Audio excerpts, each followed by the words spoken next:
Hey guys, so आज हम सीखेंगे daily use English words with meaning. These words are really going to be very helpful for your daily conversation. तो चलिए start करते हैं. हमारा पहला वर्ड है listen, सुनना. Why not? क्यों नहीं? Since when? कब से? Enough, काफी. Courage, साहस या हिम्मत.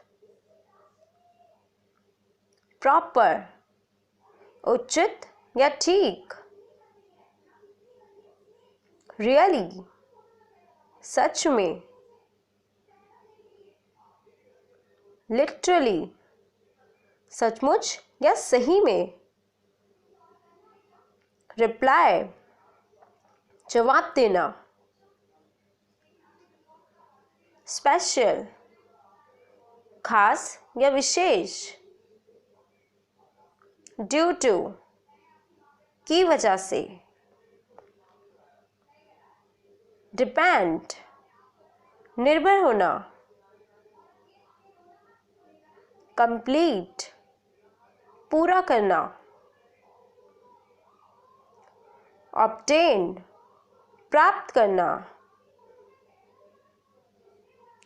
फिनिश, समाप्त करना या खत्म करना. डिनाई, मना करना या ना करना.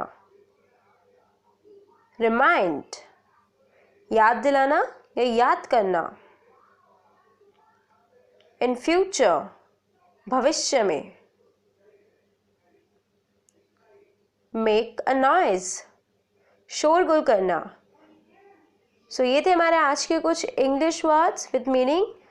If you like this video, so please tap on the like button, share, comment and subscribe to my channel to get more these kind of English videos.